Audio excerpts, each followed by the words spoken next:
Good morning, everybody. Back to the edition to the Point Podcast. Hope everybody's doing well.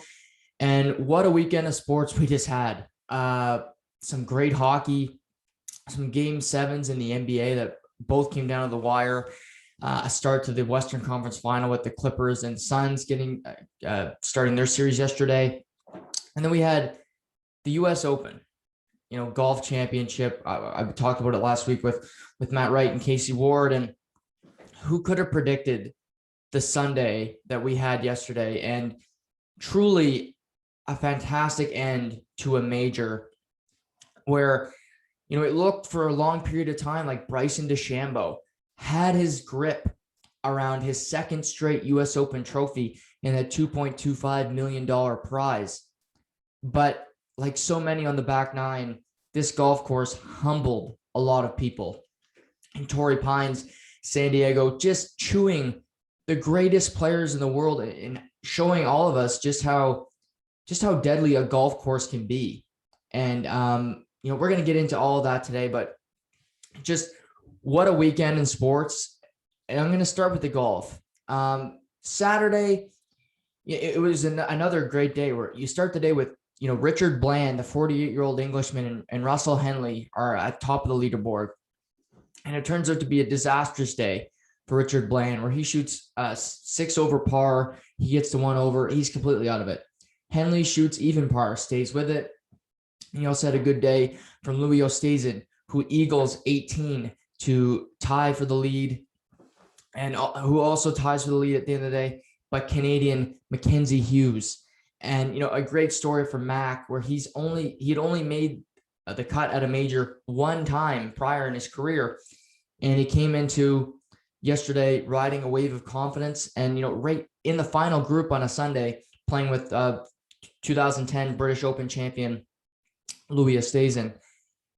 But it was just a horror show yesterday, where in the front nine, it was a par fest, but people were also making birdies. It was a feast or famine. You get Bryson DeChambeau on the 8th hole. He almost aces it. He about an inch away from acing the 8th hole. He birdies 7, and on the front, he looks like he's the man. He's 5 under par. He shoots 2 under in the front nine. You got Rory Mcilroy, who's playing great. He gets to a stroke behind Bryson. He's sitting at 4 under after starting the day 3 under. He's playing some good golf. And then, there was some struggles on the front nine. The aforementioned Mackenzie Hughes shoots 3 of his first 6 holes. He bogeys, but then he birdies 7 and 8. You go, okay, well, he's back in the mix here. He's getting back into it. And it was truly on the back nine, one of the craziest things I've ever seen. And what great theater. For people that say golf is so boring to watch, okay, go watch figure skating. Because yesterday, this was Pavarotti, in his prime, listening to just great music or whatever touches your fancy. This was it yesterday. And I mentioned you get Bryson DeChambeau, who's in the leader, 10th hole. Things are going well for him. Then he gets to 12, he gets to 11 on the par 3, misses the fairway, has to scramble, bogeys. Okay, he's back to 4 under. Louis Oosthuizen birdies 9, so he's down by a stroke. You're still right in the mix. Par 4, 12th. Again, he hits it right in the rough, has to lip out, and he bogeys that hole. So he's at -3. Then we get to the par 5, 13. And prior to yesterday, the par 5, 13 was really a hole where people are making up strokes. It was shooting under par for the week when it comes to every combined player. But we've seen this hole chew up some people yesterday. Colin Morikawa with a double bogey. And then we've seen what happened to Bryson.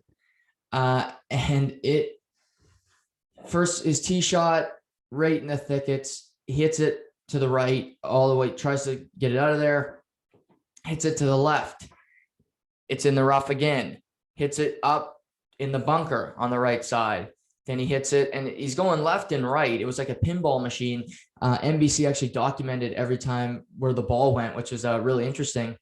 But he's hitting it all over the place. Eventually, he triple bogeys the hole, and he's back to even par, and it's just a disaster. Now, this is really him falling out of it. It did get worse for him because on 16, I believe. No, that was the par 3. This was on 15. He had an 8. Threw up an 8. Threw on a quadruple bogey on 15. He ended the day at +3. He had the title. He had it on 10. But it just shows you get to that back 9, especially on this golf course where the pin location was really tough. And the rough, I mean, the USGA talks about every year how they let the rough grow out because they want to see a tough competition. And this is why. And I'm all for it. Yeah, it's nice to see golfers, have a birdie fest where, the leader wins at 22 under par. And it's really a display of fantastic golf. But every once in a while, it's refreshing to see the best players in the world struggle. And that's what we saw yesterday. Dechambeau, Colin Morikawa, Rory Mcilroy had a triple bogey. It was rare to see a player not struggle yesterday. A guy like Streelman, he had a tough day. Mackenzie Hughes, he shot 6 over for the day. He finished at 1 over par after starting the day 5 under, tied for the lead. He finishes the tournament T15. Huge disappointment for Mac, no doubt. And you look at the guys who started the day.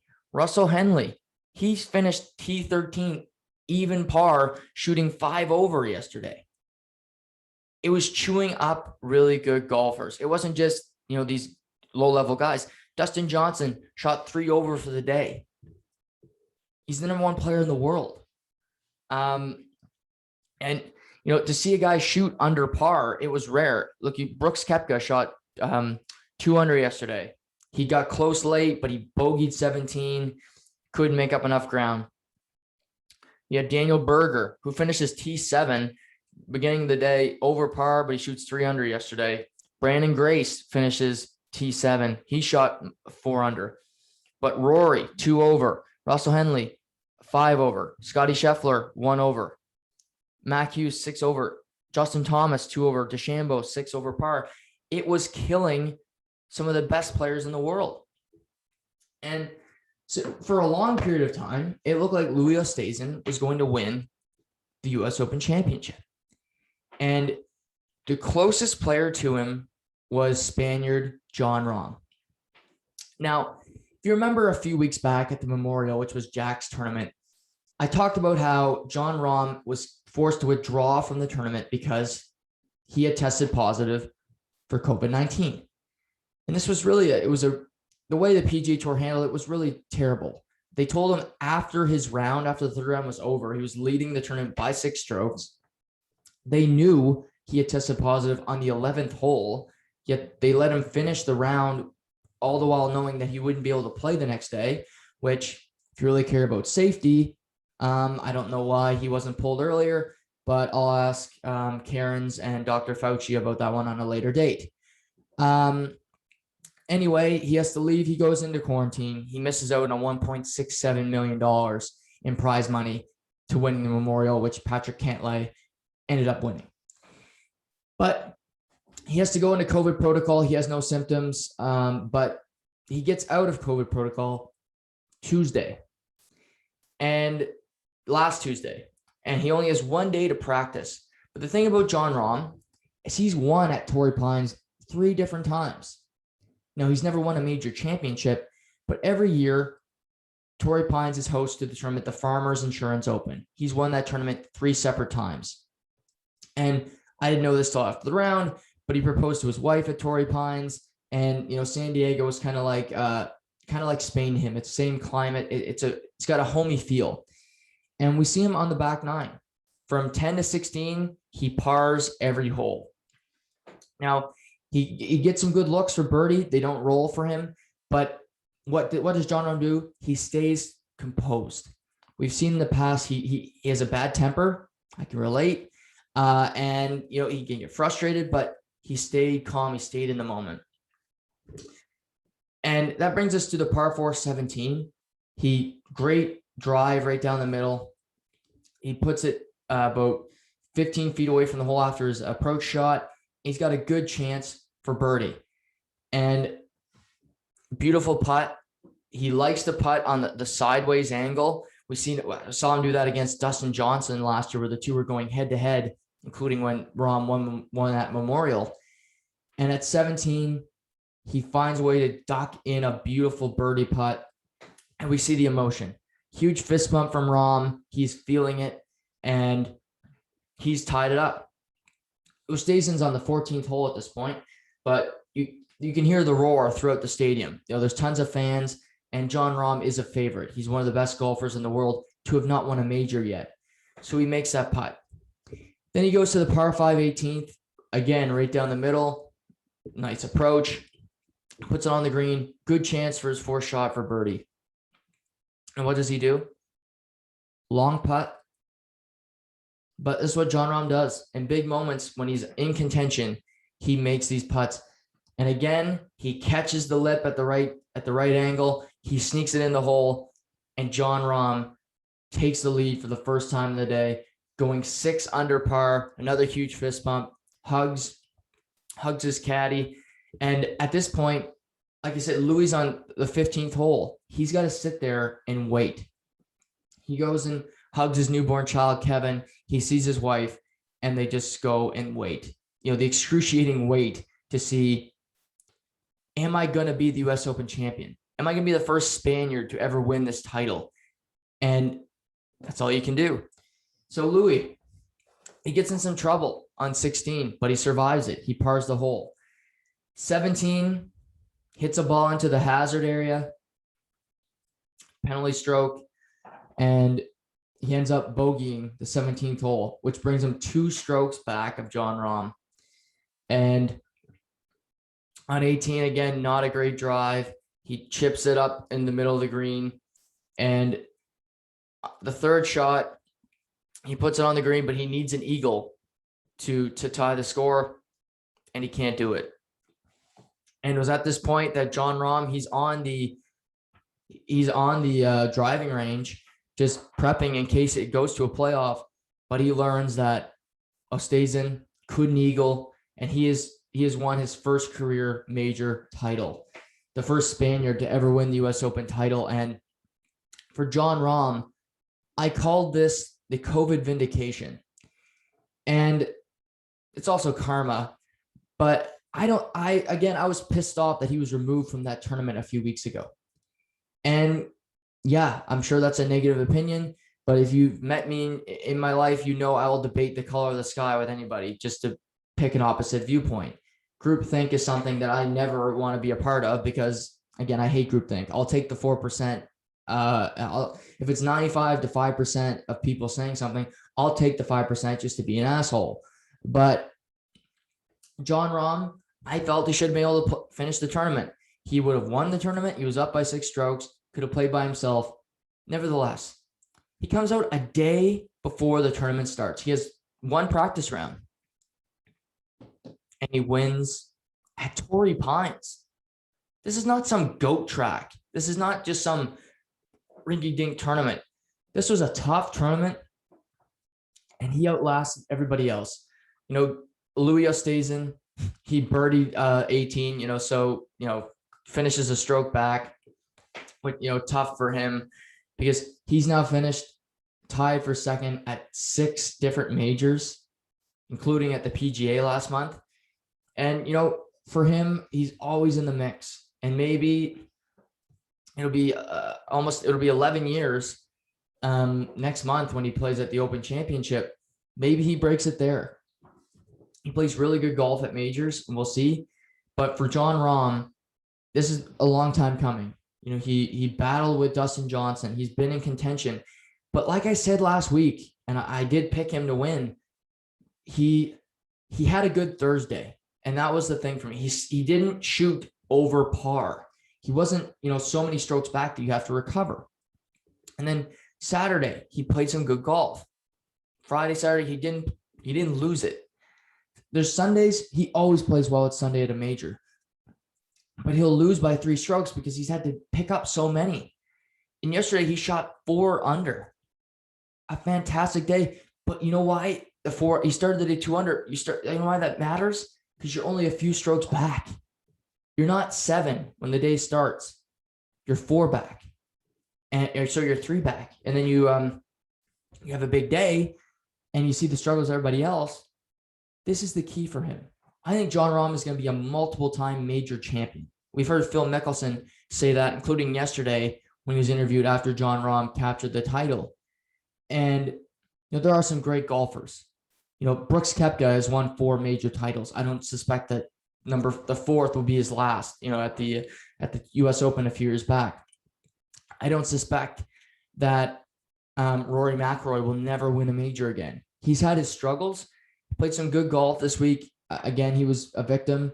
Do I think Bryson DeChambeau has the ability to win another major? Yeah, he probably should have won another one yesterday, but he lost it. And golf is much more of a mental game than physical.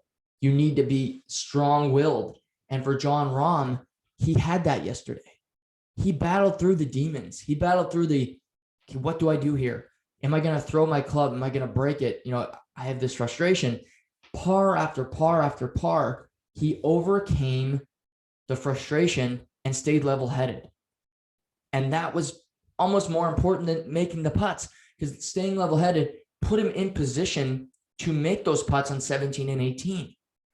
And, I swung a golf club yesterday for the first time ever in my life. And it was honestly kind of fun. Maybe I'll get into it. But watching this yesterday was just must-see TV. And that's why I'm leading with it.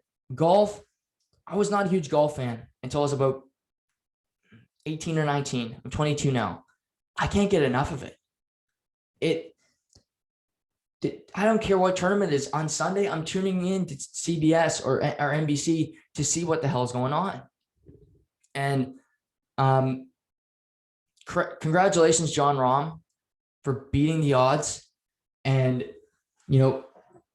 again, I agree. Karma here it was on his side, because Memorial kicked him out. COVID swooped in, and I wrote on my Facebook post yesterday, fuck you, COVID. Sincerely, Jon Rahm. That was it for me. It was Jon Rahm giving an FU to 2020, 2021, and all the BS that we've been put through here. But what a moment. He's got a newborn son, his wife, being able to be there. Obviously a tough day for a guy like Mackenzie Hughes. You're tied for the lead and you shoot 6 over. That might be a tough one to overcome. Hopefully he can. He's only 30 years old.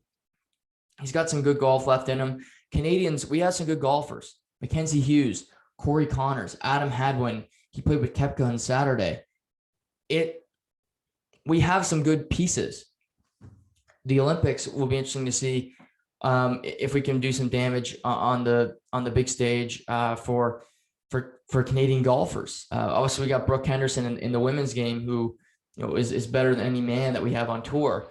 But it's in a good spot. And again, another great major, and what a Sunday. I'm sitting there, Father's Day with my father, and I got a kick out of it because he was engaged. He's not the biggest golf fan in the world, but me and him were sitting there just, kind of laughing and chuckling over the carnage that was going on around us. And for me, that was a great Father's Day, because it was just sitting there watching a sport and enjoying it together. That's the antithesis of my relationship with my parents. That's how, that's bonding to me. And it was a great Father's Day, and also a great tournament. So I was really happy on both counts. But congratulations to Jon Rahm and on winning 121st U.S. Open Championship. Obviously, we got the Travelers coming up. We have the John Deere Open, but today is the 21st, less than a month, on July 15th. That's the start of the Open Championship. Last year, there was no Open Championship because of COVID, but there's going to be Wimbledon this year in tennis. That starts a week from today. The Open Championship in a little under a month, 3 weeks from now. So we're going back over to England, and we'll see the final major of the year in less than a month's time. So great tournament. And we'll see what the final major of the year brings us in no time at all. That brings us to the NHL. And last night, Habs Vegas. Friday night, it was Montreal finding a way to win. And it was Vegas outshot them, outplayed them. No doubt about it. But again, it doesn't matter if you win the game. It doesn't matter what the shot total is. Doesn't matter what your plus minus is. If you win the game, I could give a crap what your stats are. I know a lot of teams that, they look at their stats and say they had a great year this year. Edmonton, Toronto, Colorado. They're not playing. The Montreal Canadiens, they had the crap regular season. But guess what? They're in the Final Four, and those other teams are hitting putts. So they get outplayed. They got outplayed 5 games, 5 and 6 against Toronto. They found a way to win those games. But what happens? Marc-Andre Fleury goes out to play the puck. He was shaky in the first 3 games. He never looked steady to me. His footwork, he's always falling on the ground. Goes behind the net to try to stop the puck, give it to a defenseman. But it's in his stick. He loses it, hits his foot. Puck bounces right in front. The unicorn, Josh Anderson's there to tap in the empty netter. His first goal since game 1 against the Toronto Maple Leafs. And the game's tied at 2. We go to overtime. Then you got Paul Byron. You got Kasperi Kotkaniemi with Pietrangelo on a change. Throws the puck up. Josh Anderson knocks it down. Byron and him go in on a 2-0 breakaway. Anderson puts in the empty net. And the Montreal takes a 2-1 series lead. Now, has Marc-Andre Fleury been terrible in this series up to last night? No. I wouldn't say he's been terrible. Has he? But he hasn't looked steady to me. And, yesterday prior to the game, we hear that Robin Lehner was in the starter's net at practice. Pete DeBoer refused to confirm that Robin Lehner would be the starter. But we get to about an hour before puck drop, and it is confirmed Robin Lehner will start for the Vegas Golden Knights last night. Only a second start of the 2021 Stanley Cup playoffs, but the first one was against Colorado in game 1, where I think Vegas basically conceded the game and let Colorado destroy them 7-1. Robin Lehner's stats look terrible, but again, context. How did the team play in front of him? Not very good. So, and then there was the Twitter war where everybody's saying this is so stupid. You're switching to Robin Lehner. Marc-Andre Fleury is the greatest thing since sliced bread.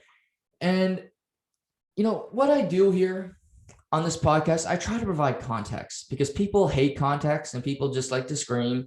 Because Marc-Andre Fleury is the great little guy that used to be the first overall pick to the Pittsburgh Penguins, French Canadian, and he's a lovable guy. And sure, I like Marc-Andre Fleury, but I like winning more than I like Marc-Andre Fleury. And of course, that's a prerequisite into what happened last night. But this is just context. Marc-Andre Fleury won a Stanley Cup in 2009 with the Pittsburgh Penguins. Great goaltender. You could say he should have won the Conn Smythe Trophy. I wouldn't fight you on that. Evgeny Malkin won it, but Crosby would have been the second choice for sure behind Evgeny Malkin. Then we go to 2016. Well, before that, Pittsburgh was in the playoffs every year where Marc-Andre Fleury was a disappointment. If you remember the 2012 playoffs, Ilya Bryzgalov outplayed him in a playoff series. Not a debate. Go back and look at the scores of those games. I believe game 1, he lost 10-8, Marc-Andre Fleury, to Ilya Bryzgalov. Again, look it up if you want to. He gets outplayed by Ilya Bryzgalov. Year after year in Pittsburgh, they were losing, and a good part of the reason that they were losing is because of Marc-Andre Fleury. I don't think it's really an opinion. I just think it's a fact. That brings us to 2016 playoffs. Pittsburgh, long drought. You got Sidney Crosby, Evgeny Malkin, all these great players, and have only won 1 cup. Marc-Andre Fleury is still the starting goaltender, and they make its pivot to Matt Murray. And what do? they win a Stanley Cup. Switching from Marc-Andre Fleury, a team went on to win the Stanley Cup. Wow. So there's precedent here. And there's even more precedent the next season. In 2017, I pointed this out to a Penguins fan last night and also some other people that need to hear it. In 2017, Marc-Andre Fleury was the starting goaltender for the Pittsburgh Penguins in the first 2 rounds of the Stanley Cup playoffs. He also was the first 3 games of the conference final against the Ottawa Senators. However, after Game 3, where Ottawa beat Pittsburgh, in Game 4, Mike Sullivan decided to make a change. He was going to Matt Murray. Won them a cup a year before. He was dinged, but again, he was healthy for a while, sitting on the bench, while Marc-Andre Fleury was the goaltender. Now, you're thinking, well, Game 4 of a conference final, and the coach did this, and the team's down 2-1 in a series. Does that sound familiar? Oh, it's the exact same situation where last night it's the conference final. Vegas is down 2-1 in a series, and they pivot to a new goaltender, Robin Lehner. Wow. Precedent. It's only 4 years ago. But it's funny how people forget this. And why do I have such a vivid memory of this? Oh, I was in the building. I went to that game. Me and Sawyer went up to that game. Robin Lehner, Matt Murray goes to the game. They actually win the game 1-0, 2-1 last night, pretty close. But gets a shutout, starts every game the rest of the playoffs. They go on to win the Stanley Cup. Now, for myself, context, did Vegas win the Stanley Cup last night? No. But is it so crazy that Robin Lehner is taking the net? This is not Jeff Zatkoff in Pittsburgh back in the day taking the reins. Robin Lehner is a number 1 goaltender in the NHL. This is not some stiff who's coming off the streets playing. Robin Lehner is a qualified goaltender. At times, he's been better than Marc-Andre Fleury.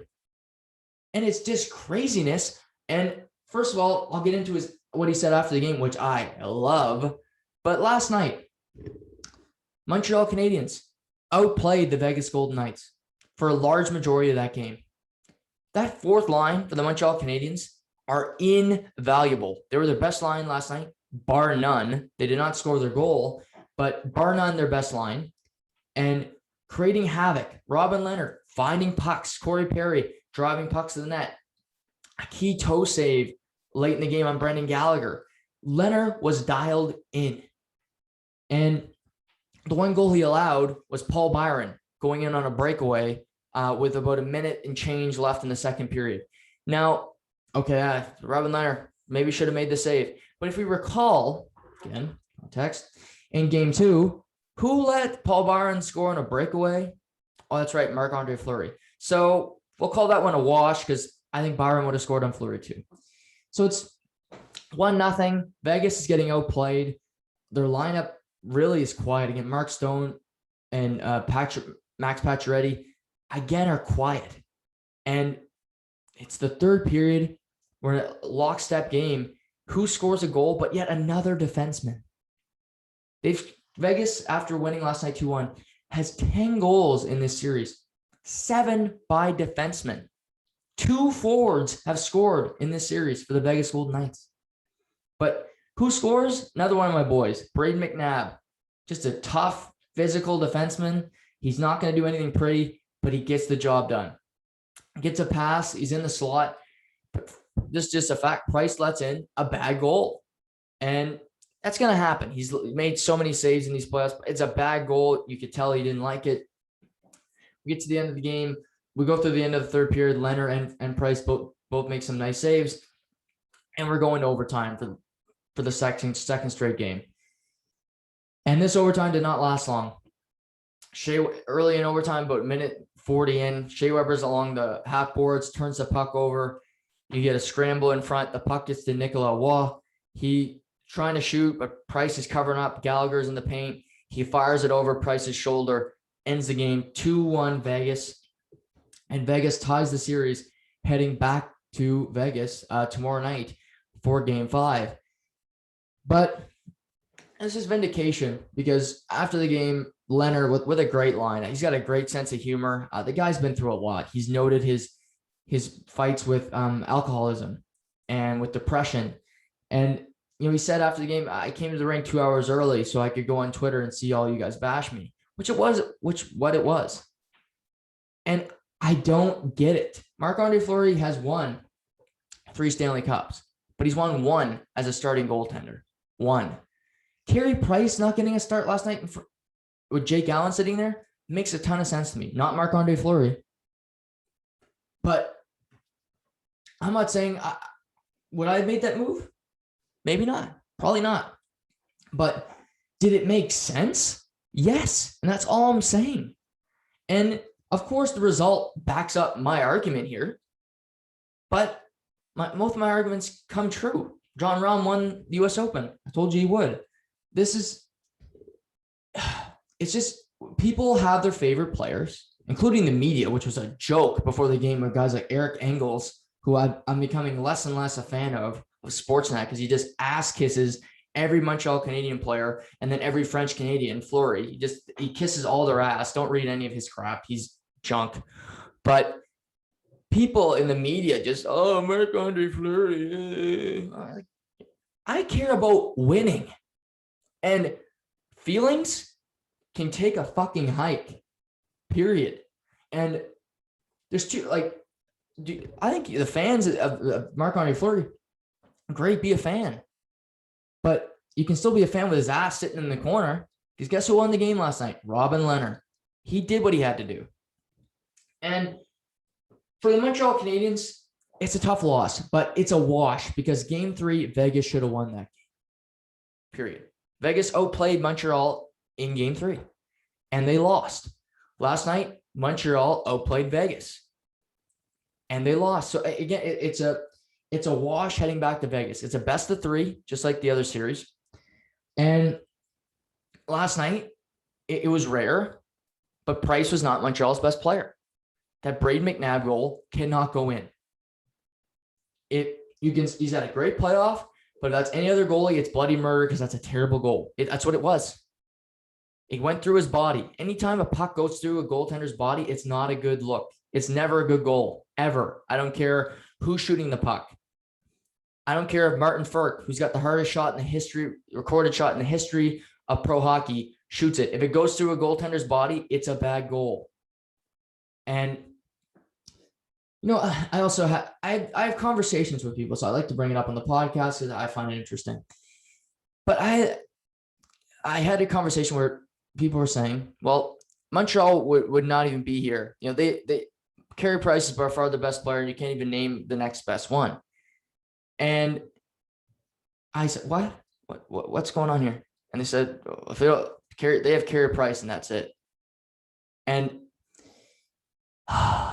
this is simply not true. I mean, it's what that is crybaby-itis. And that's fans of teams who didn't move forward or didn't go as long in the playoffs as the Montreal Canadiens.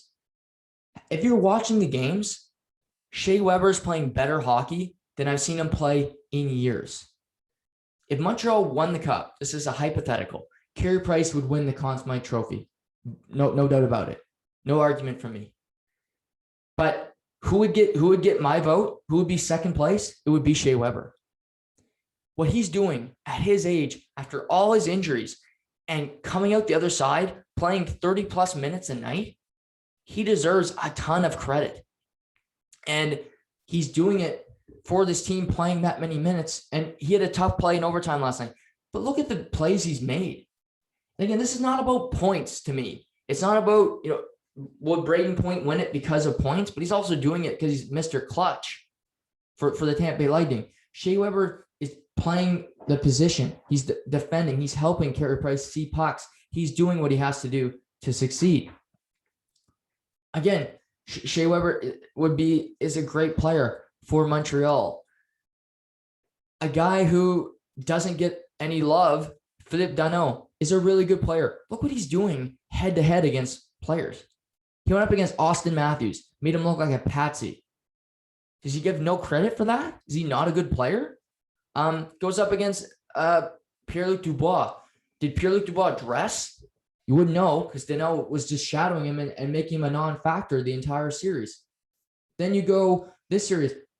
Mark Stone and Max Pacioretty have a combined 1 point in 4 games. Who's going up against them night in, night out? Oh yeah, Philip Danault. Right. So is he no good? I bring this up just to say that it's these arguments just aren't true. And a team to make it this far is not just because of luck, or it's not just because of goaltender. The Montreal Canadiens were better than the Winnipeg Jets every game they played against them in the second round. If you took a break during the second round, didn't watch, sorry, but that doesn't mean that it didn't happen. Game 2, Montreal played Vegas. They won. Game 4, Montreal played Vegas. They lost. Vegas outplayed Montreal in game 3. They lost. Shit happens in the playoffs. But the argument being that Carey Price is the only good player in the Montreal Canadiens, the only one being effective, is just simply not true. Now, as we look ahead to game 5 tomorrow night, Vegas needs their forwards to wake the hell up, or they're going to lose this series. 7 goals by defensemen. And really, their most dangerous player in this series has been Alex Pietrangelo. If you look at the game, he scored 3 goals in the series in 4 games. But even last night, he has such a unique ability to get shots through. There's traffic in front, but he ducks his head around guys. He's got that slick wrister where Price, he's got a tough time tracking those pucks. Other than him, Bill Carlson has had a great series for Vegas. I think he's been really good. He got a point last night in the game winner. He's a creative forward playing with Marchessault and Riley Smith. They did break that up last night for periods of time, which was smart. But I liked the way he's playing in this series. I think he's been really good. And Alex Tuch, I told my mother to watch for him last night. He jumps off the page. Every time you watch this series, Alex Tuch's been a factor in every game. Is he getting points all the time? No, but he's getting scoring opportunities. You get possession. It's like the Montreal fourth line. They dominate the Vegas fourth line. Every time they're out against each other, it's a ass kicking. Corey Perry and Armia and Eric Stahl, they work for the puck. They get high danger scoring opportunities. For Montreal, a tough loss last night for sure. You felt like you should have won the game, but Vegas felt the same way in game 3. What you need to do is get some traffic in front of Robin Lehner. Get some dirty goals. That's the way you're going to win. Gallagher has been all around the puck. You need to bury a few of those. Getting there and getting in the right position is great, but unless you finish, then it's a whole lot of work for nothing. He needs to be able to finish those plays off. Again, a guy like Josh Anderson in a big game 3. Can you bring another game? Can you have another game where he's a big factor? So this series has been great. I think the storylines keep growing, with the goalie change and seeing them win. But it was a good morning for me because I think just providing context this morning for everybody is important. And Robin Lehner deserves a ton of credit for what he did last night. He outplayed Carey Price, and after only playing 1 game so far in the playoffs, coming in and doing what he did, we'll see what happens. Does this mean that Vegas is going to go on and win a Stanley Cup with Robin Lehner? No, maybe they don't. But I'm just pointing out that there is precedent for a guy like Marc-Andre Fleury, who, yes, in the past used to be a number 1 goaltender who you would never consider pulling. But that's not who he is anymore. And for people that have that same feeling about it, that's not Marc-Andre Fleury. This is not Carey Price. This is not Andrei Vasilevsky. It's not bloody murder to pull him and put somebody else in. He's not in that position anymore. Semyon Varlamov does not have that position in Long Island. We saw them go to Ilya Sorokin. It helped them win games. Sometimes, and maybe Fleury will start again this postseason. Would it shock me? No. But Pete DeBoer made that coaching change last night. I also think people don't like it because Pete DeBoer is a guy that people dislike because Gerard Gallant used to be the head coach. And Gerard Gallant's a very well-liked guy. He's from the Maritimes, and the people I talked to say, well, Pete DeBoer, stupid decision-making. Well, his decision won in the game last night. That's all I'm saying. Game 5 tomorrow night in Vegas. We'll see what happens as this series continues to progress.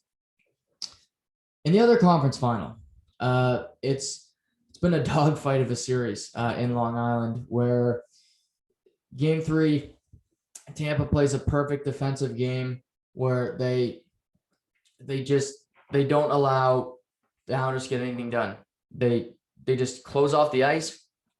They get nothing, and they show that they can win any style you want to play. They've won 3 of their last 6 games by a score of 2-1, and that kind of carried into Saturday night, where in the first period it's a tight game. Tampa is dominating early with the line of Yanni Gourde, Blake Coleman, and Barclay Goodrow really getting tons of scoring opportunities. They were the best line for me through the first 40 minutes.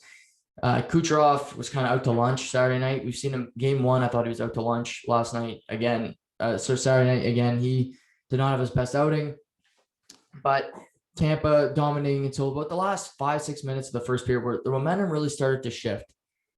Some really positive shifts where, what did Barry Trotz do? He listened to me, which I love to see again. He decided to break up the Barzal line, and he drops Komarov, puts Paul Mary on a line with Barzal and Everly, and we start to see some new momentum.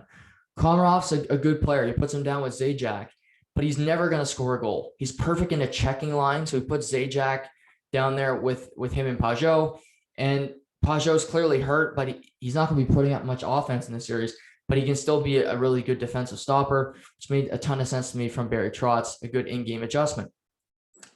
And in the second period, we're about five minutes and change in, and finally the series, the score is open with Josh Bailey getting a wrister from the top of the circle, and he beats Vasilevskiy with a beautiful wrister top head, and that opens the scoring.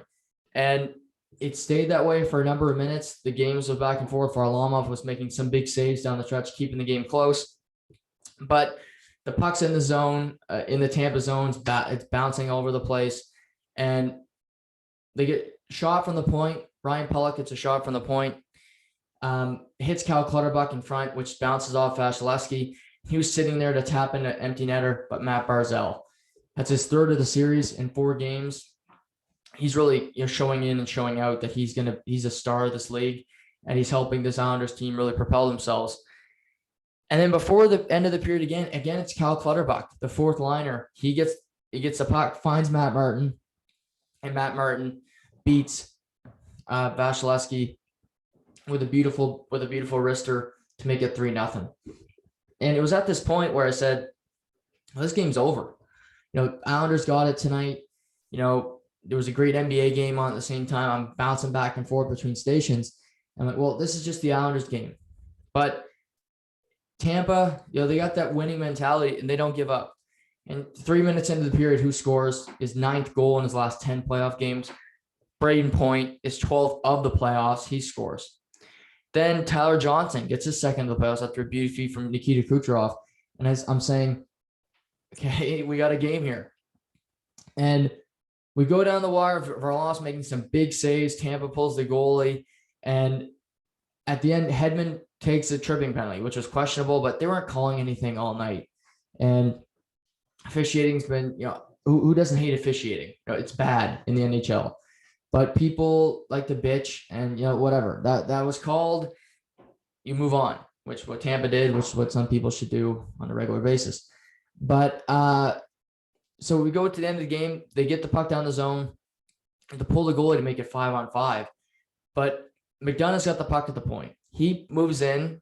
Varlamov, I don't know what the hell he's doing, but he pushes too far. He's out of his crease, completely out of position. This was 4 seconds left on the clock. McDonough does a spinorama, throws a backhand towards the net. The net's completely empty. But who sprawls out to make the save but Ryan Pulock? Makes a save with his hands in the crease, but he's also got the wherewithal to not put his hand over the puck, which is a penalty, which would have been an automatic penalty shot. He makes a save with his hands, pushes them away with his hands, not putting his hand over the puck, and time expires. The New York Islanders win the game 3-2, and even the series heading back to Tampa. So now both series are at 2-2. Every game's been tight in all these series. Both series have been great, but a huge boost for the New York Islanders. And I'm looking ahead here to tonight's game 5. For the Islanders, you're getting balanced scoring. Barzal's got 3 goals, but Kyle Clutterbuck had 2 points.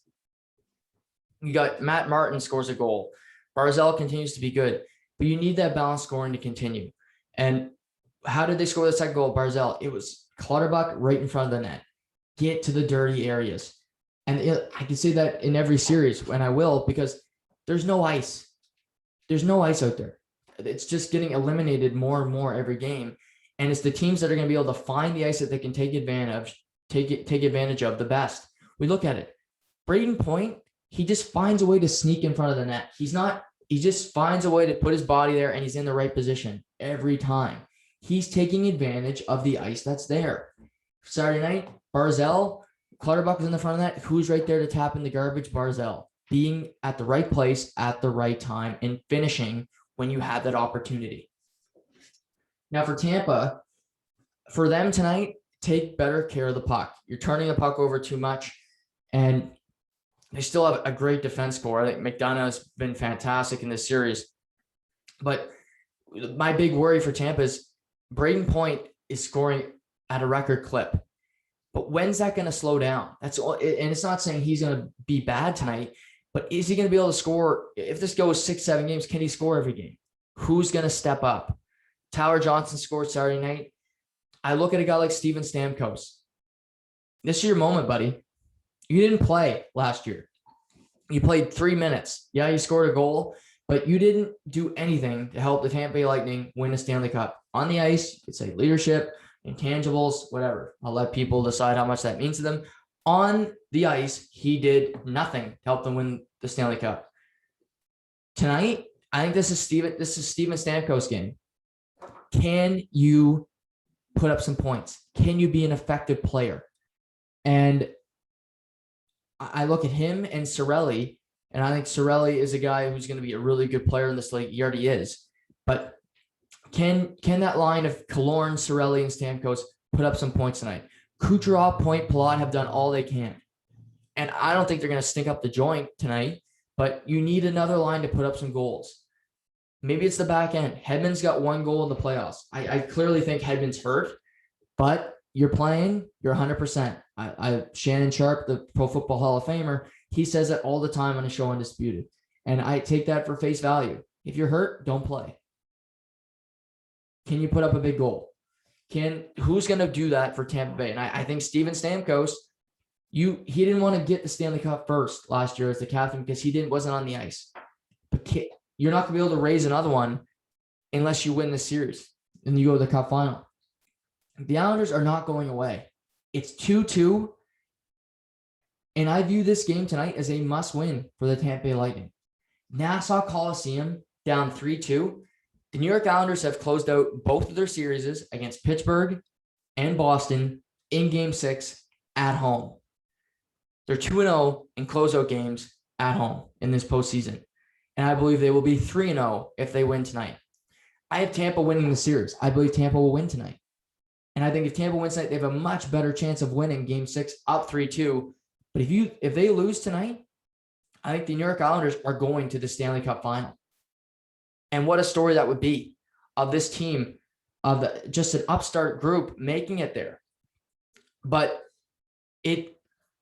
I view this game, win tonight if you're Tampa. You still have Vasilevsky. I think he'll stand on his head.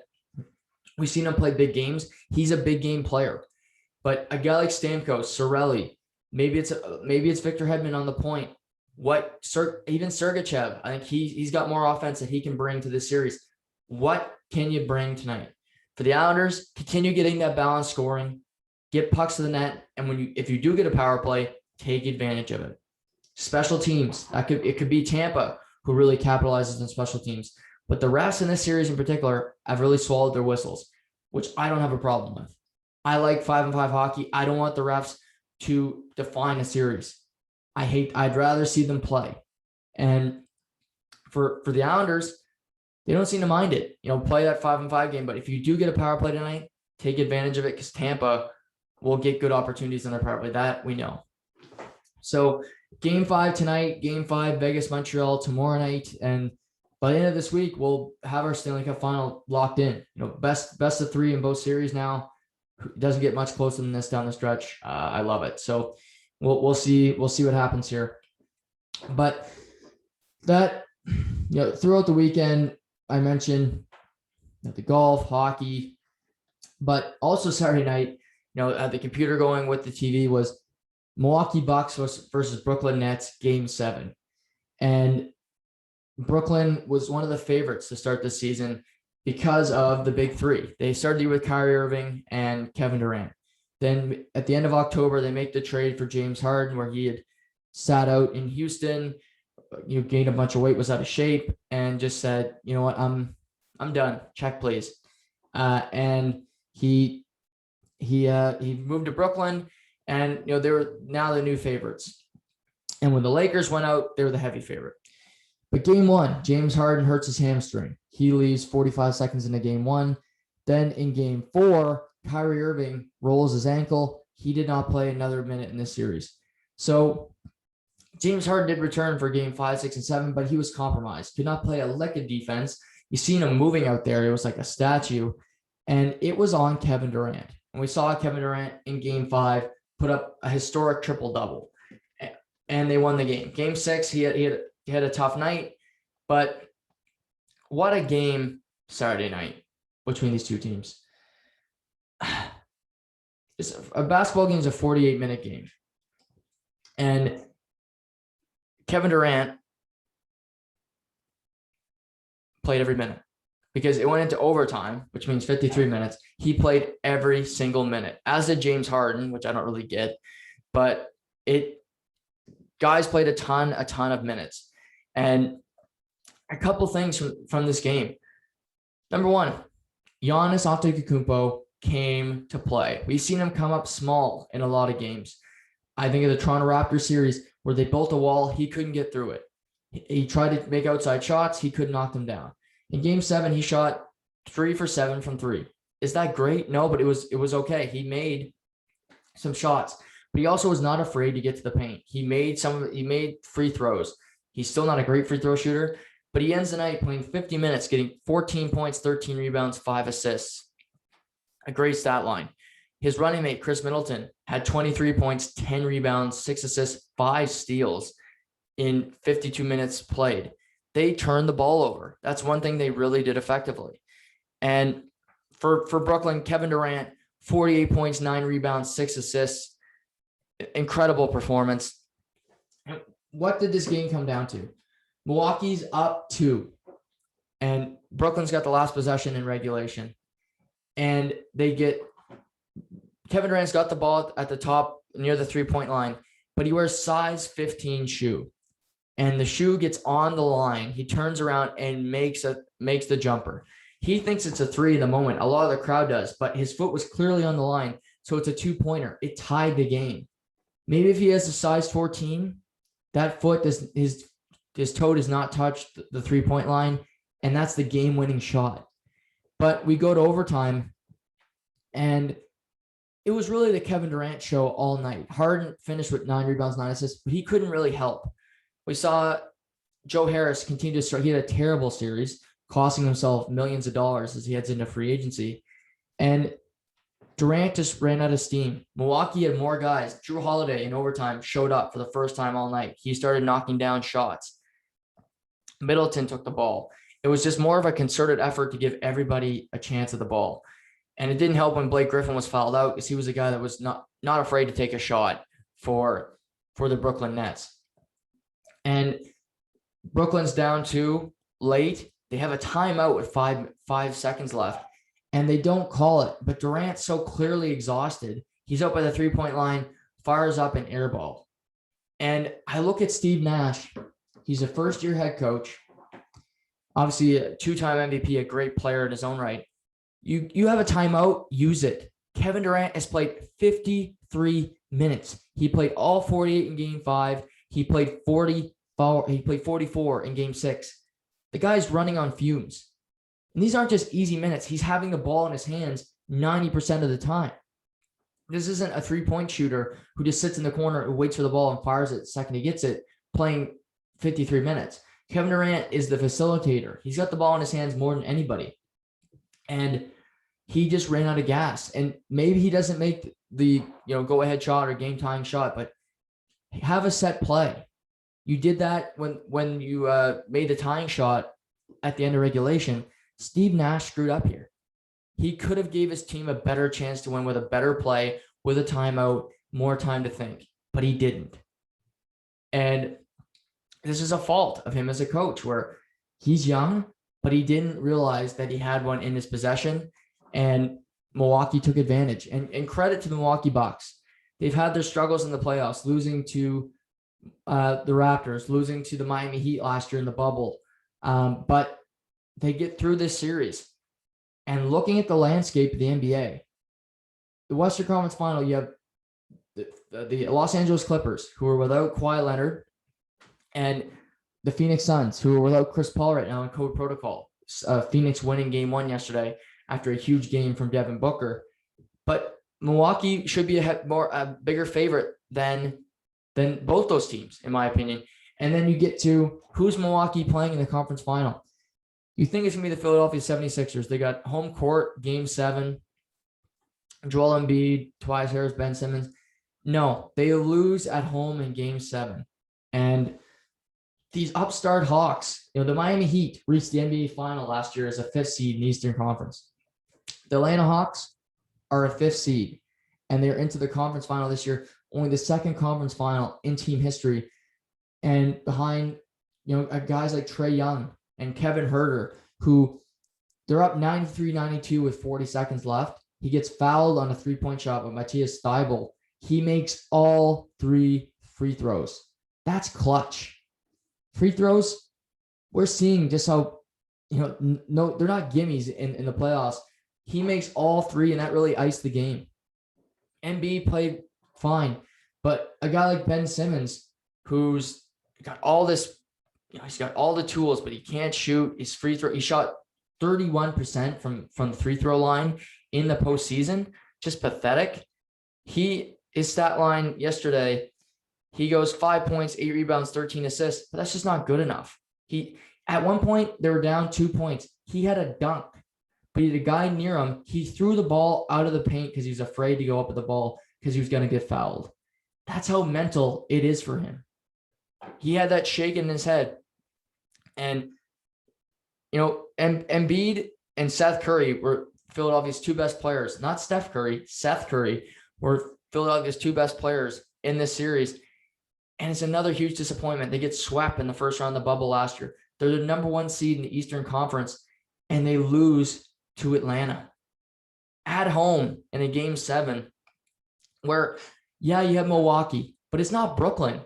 This year is wide open. You don't have LeBron James. You don't have Steph Curry. You don't have Kevin Durant. You look at the Milwaukee Bucks. You're looking at the Clippers, the Phoenix Suns, Atlanta Hawks. It really is anyone's game. And I think Milwaukee should be the betting favorite right now. But does that mean they're going to win? No. It doesn't mean they're guaranteed to win. But we're seeing in these playoffs, I mentioned in the second round for the Islanders, Anthony Baviglia was really stepping up. He's had a quiet third round, but it was a coming out party for him when it comes to being an elite player. In these playoffs in the NBA, Trae Young, he was drafted high, but he's shown out. This is his first postseason conference final. He's not afraid to take big shots, made a big 3 last night with about a minute left in the game. Again, he's a guy.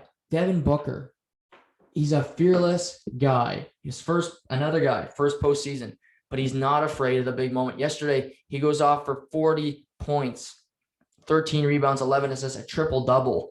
And without Chris Paul, they needed his assist. They needed him to control the ball. He did. He got the ball to DeAndre Ayton, who put up 20. He got the ball to Jay Crowder, put up 13. To Miles Bridges, put up 14. Cam Johnson, 12 off the bench. Again, distributing the ball, getting balanced scoring, which is what the Phoenix Suns do. He's showing himself to be a true superstar in this league as they edged out the Clippers 120-114 in game 1. And we'll see what happens. Can Giannis, who's a 2-time MVP, a defensive player of the year, Can they get these Bucks to an NBA final and win it? I think he should. Can the Phoenix Suns, who didn't make the playoffs for 11 years, can the coach of the year, Monty Williams, get this team to an NBA final? Chris Paul, I doubt he'll play. The game 2 is tomorrow. He's still in COVID protocol. So I think it's doubtful he'll play tomorrow. When will he come back in the series? That could be a big deal. Kawhi Leonard did not travel with the team to Phoenix. It's reported he has a torn ACL, but he's rehabbing at home. Could he come back in the series? If he comes back and he's healthy, I think the Clippers are the favorite to win the title. But if he's not playing, Paul George had a great game yesterday, putting up 34, but that wasn't enough. Reggie Jackson put up 24. Marcus Morris Sr. only had 6. They need a bigger game from him. But again, it's chaos. It's anybody's game in the NBA this year. This is a much different year. We're used to seeing LeBron, Steph Curry, these big names have the reins, have the championship, wrapped around their fingers before the season starts. Now we have these 4 teams.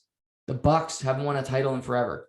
The Phoenix Suns have been to a final, haven't been to a final in forever either. You got the Clippers, who have never reached a conference final in their history until this year, and the Atlanta Hawks, who are only in their second conference final in team history. It's fun to see, and we'll see who can step up. Does Trae Young have more in the tank? Can Bogdanovich, is he healthy? And who's going to guard? Can Clint Capella contain Giannis Antetokounmpo in the paint in the conference final? But game 2, Suns Clippers tomorrow night. Game 1, Bucks Hawks.